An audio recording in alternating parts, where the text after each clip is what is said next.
Welcome to Think Big with Dan and Qasim. Join hosts Dan Melnick and Qasim Masood as they explore big ideas, limitless possibilities, and engage with visionaries, entrepreneurs, and thought leaders who dare to dream big, get inspired, motivated, and find practical tips for personal growth. Think big, dream bigger, and ignite your potential. Welcome to the Think Big with Dan and Qasim. Today, our guest is Sean. Sean, how are you doing today? Good, Qasim. Thank you. Thanks for having me. Awesome. So, Sean, let us know where you live and what you do. Yeah, sure. So my name is Sean. I live in Toronto right now. I'm the co-founder and currently head of business development at Matidor. What Matidor does is we provide a map-based project management tool for field services to improve collaboration, streamline a lot of efficiency, more so for people that are always in the field. They need to gather data in the field. They need to track project details, financials, and we consolidate everything to a one-stop shop. Conventionally, they would do everything kind of on spreadsheets for a lot of the data management, and they would have a separate ERP system, a separate mapping software. We just kind of consolidate everything to one to kind of allow everybody to work on the same place. So Awesome. So, what was the inspiration behind to start this business? my co-founder was a technical lead at Google Earth way back in the days. I was coming out of my previous startup, so this would technically be my third. And back in 2018, I was coming back from Shanghai with my previous startup, just leaving it. And my current co-founder reached out to me and said if we wanted to, start working on a new project. And I agreed, and that's kind of how the project kicked off. So my co-founder Vince, back in his days when he was working at Google, then he spent a couple years at Dassault Systems as a product manager. Saw that there were a lot of inefficiencies, the way that people were working in the field, the way projects were managed. There just wasn't a very easy way to track a lot of the project details when people are out working out in the field, and that lead to a lot of cost overrun, administrative burden, and so on. And that's kind of where we thought to really build a map-based platform that's both very visual, intuitive to use, and also very easy to integrate with other third-party software programs. Well, that's impressive. In fact, using the maps in a project management tool, I haven't seen any tool like that because I'm also running a company, a software development company, where we do use a lot of tools and project management tools are one of the core tools in our daily use. So I haven't seen any tool like this ever. So can you please let us know a little bit more, like how you are using maps and why you are using maps? Because I think this is something sort of differentiator from the market. Yeah, absolutely. If you look at the energy sector, so most of our clients right now are in the oil and gas space. We have, people in environmental services, consultants, contractors, a bit of people in constructions. Recently, we start bringing on people in the renewable space. So we've onboarded a company. They do geothermal plant development, a couple of solar companies. And the problem that keeps coming up is when you look at conventional project management software, they're very good at figuring out the when and who. Where is always the missing component. So by having a map-based interface, you essentially add on that where piece where you allow people to figure out, who exactly is in the field, which location they're at. And what our platform does is it essentially allows people to really be able to assign not just tasks, but you're also able to have photo logs and be able to see where activities are happening more so in real time. And for a lot of our users right now, for example, if you're a contractor, you're going out to the field, you need to do a site inspection or site survey. You can use our tool, basically go to that location, mark down any activities that you need to be that needs to be done, and people in the office can see, for example, Bob has gone to this location, he has checked off certain things.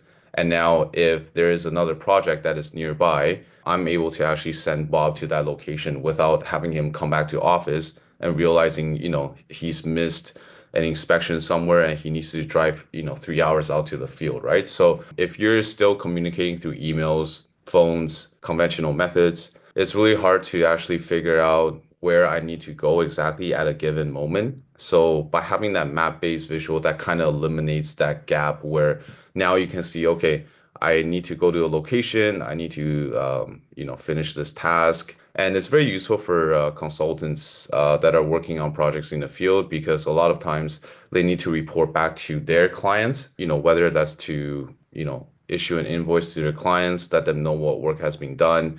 Now there's an added layer of transparency, right, compared to what they're using before. All right. So mostly your targeted audience is from the oil and gas industry, or your software can be applied in any field? It can be applied to any field service industry. Even though we started off in oil and gas, that's where most of our clients have been in the past. But as we kind of look forward, we're looking more into renewables, clean energy, any sort of small companies that are essentially working out in the field. So, agri-tech, for example, would be a good one if they need to monitor any sort of activities in the field related to crop, for instance, anything that really needs that map-based, visualization of where things are happening. So it's not really just limited to oil and gas. I would say the reason why we focus more on the energy sector is that's more the industry that has activities out in the field. We were looking at mining a bit. However, I would say to date, the limitations with mining is that a lot of the mining activities are subsurface, whereas I feel like our platform is more suited for things that are kind of on surface or on ground. But that's not to say that moving ahead, we won't be looking at, more mining applications. It's just the scope of mining is a bit different where it's more site specific. I always make that reference or kind of that analogy where a platform like ours is more like a mouse wide and a foot deep, whereas if you look at mining or if you look at construction, the software that they need to use would be more like a foot wide and a mouse deep, so it's more vertical compared to something that's more horizontal, if that makes sense, in terms of coverage. That So com with us, it's more about like geographic spread rather than, more site focused activities. Even though right now we're building new features, the latest version of our product is looking at, developing scheduling timeline for multi-phase projects. So we are kind of treading into that path moving forward. Well, that completely makes sense, and that's a great upgrade that you are working on. So, in terms of the technology, because obviously in this product, technology is involved a lot. So, how you decided the technology, like what would be the tech stack, and in fact, who decided this? Because this is one of the biggest pain point for the founders who are non-technical founders. So, how you decided that this should be the tech stack of the product? Actually, it was more because I'm not a technical founder. Vincent is the more technical founder. So what I would recommend for non-technical founder is there's actually a lot of tools and availability in terms of looking at what kind of tech stack that you want to use. So it's not really just limited to, okay, I don't have that knowledge. I need to really, hire a lot of developers to like work with. But in our case, it was my co-founder that decided, the architecture to use, kind of the tech stack that he wants to deploy. So I think my advice for other founders would be if you don't have a technical co-founder, there are a lot of AI tools already out there for you to build,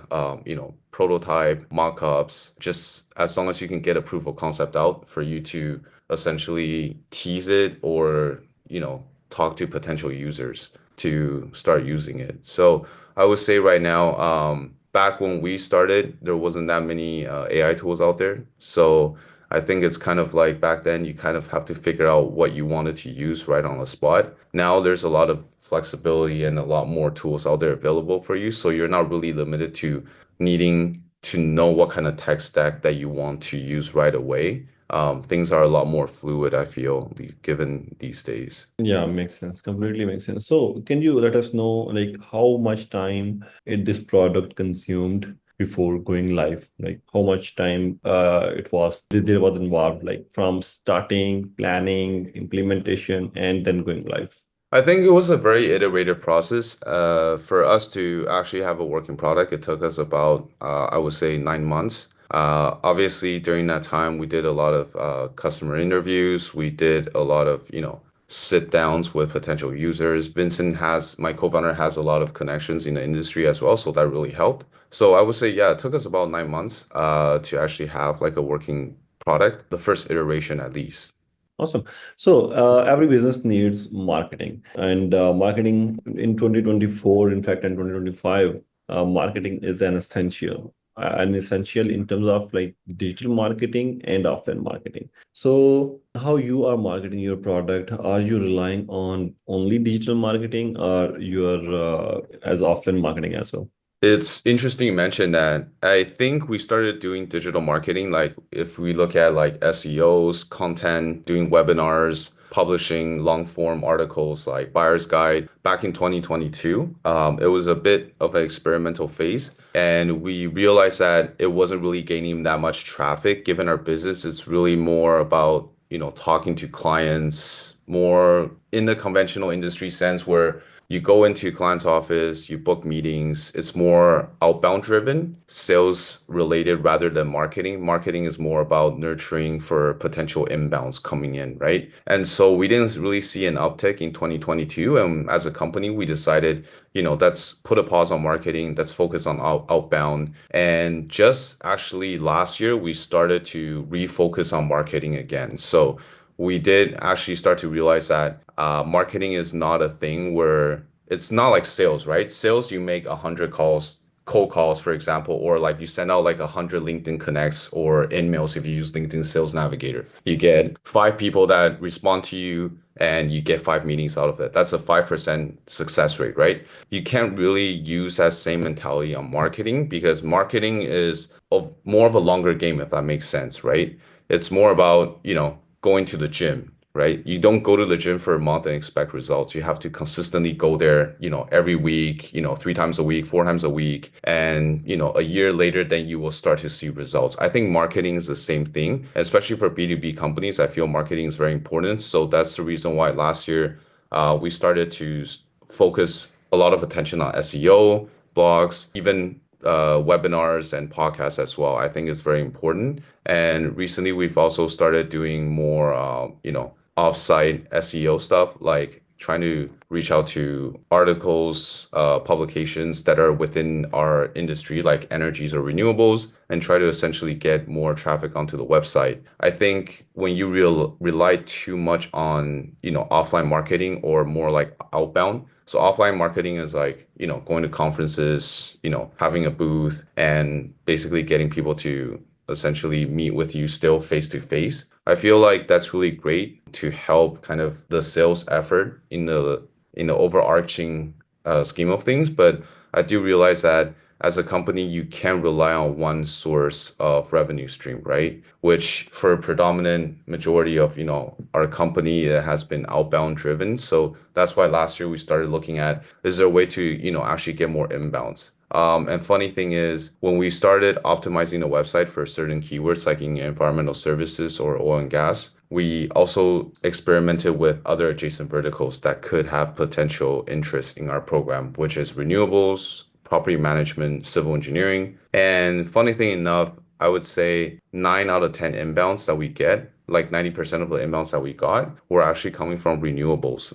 So I really took that as a smoke signal, and that was the reason why we started focusing more on, smaller accounts, looking at renewables instead of focusing on our current ICPs, which is still great. I mean, we're not completely saying, hey, you know what, we're not targeting oil and gas or environmental services anymore. In fact, it's quite the opposite. It's just now we see an opportunity to look at other verticals that could potentially benefit from Matidor. So to kind of sum it up, I do feel like, especially for B2B companies, even though you're selling more to enterprises or, to accounts that have like multi-stage of approval or like buying process, I feel marketing is very important. And the reason why I say this is because if you look at more enterprise driven sales, the most important thing is finding out the window of intent, right? Where a company wants to purchase a software. And it's really hard to do that at scale because unless you go door knocking or you call like, 200 or 300 companies to figure out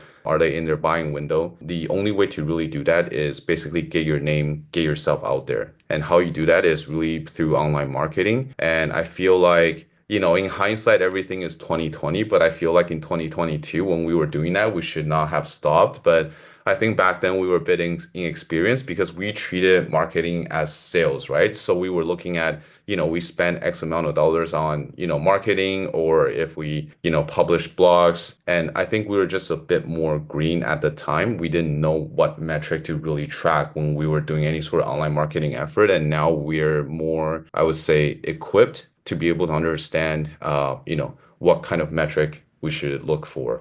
So I would say both are still very important because you can't just rely and put your eggs on one, like in one basket, right? And rely on one source of revenue coming in. Yeah, exactly. So in terms of your client acquisition, what's the process of client acquisition, how you onboard them and how you acquire them? Yeah, so typically we would, if we're talking about companies that currently are using the system right now, what we do is we will reach out to them. So the first stage is reaching out to them cold.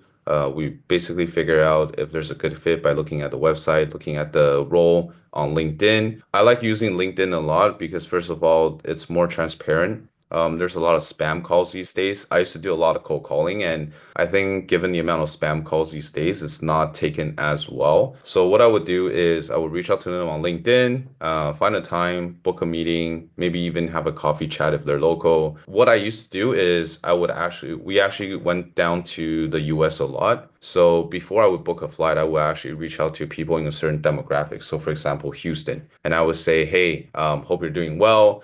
I'm actually in town between, for example, like, between March 5th to 7th or something like that. And I would say, hey, we're, seeing a lot of success with people that are using our program here that are in your industry. Would like to meet with you for coffee and have a chat and see if it's something that might be beneficial for you and your organization as well. I would book the flight, fly down there, basically meet with them. And so that's kind of the first step, right? Meeting with them or getting them on Zoom call. And if there's any sort of interest, typically they would tee up a group demo. I think the issue that we saw before was if you're talking to people in the field service industry, getting everyone in the same room will be hard. So what we try to do is we try to actually push for as many people as we can in the first demo already, instead of just having one or two person that could not make the decision. So we typically want to have the decision maker in the same room or the Zoom call. And after the group demo, we would always try to kind of get them to see if there's any interest to start using it, whether that's a pay pilot or getting them on a full subscription. And if they do decide to commit, and sign on, typically we have a very streamlined onboarding process where we would get them on a 1 hour call, walk them through the usage of the platform, get them to send over some of their current project data.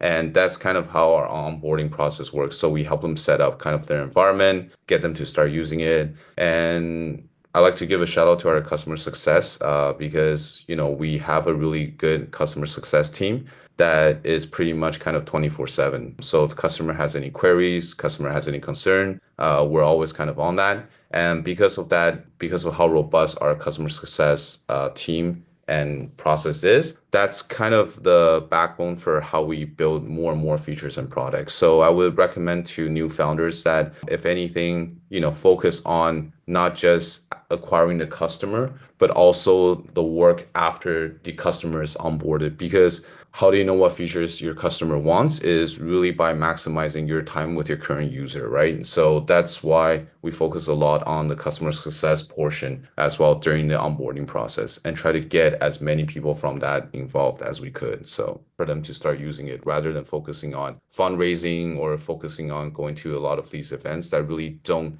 get you direct users, if that makes sense. Thanks for a great advice. So at the end, please let our viewers know how they can reach you. You can share your website or social media, whatever you want to. Yeah, so it's just Sean Huang. So my last name is Huang. You can find me on LinkedIn under the company Matidor. So our company is Matidor. And yeah, feel free to reach out to me on LinkedIn and happy to chat and connect with anyone. Thank you. Thank you, Sean. It was really nice conversation. And thanks for joining us today. Yeah, thank you, Qasim. Thanks for having me. Take care. Thanks.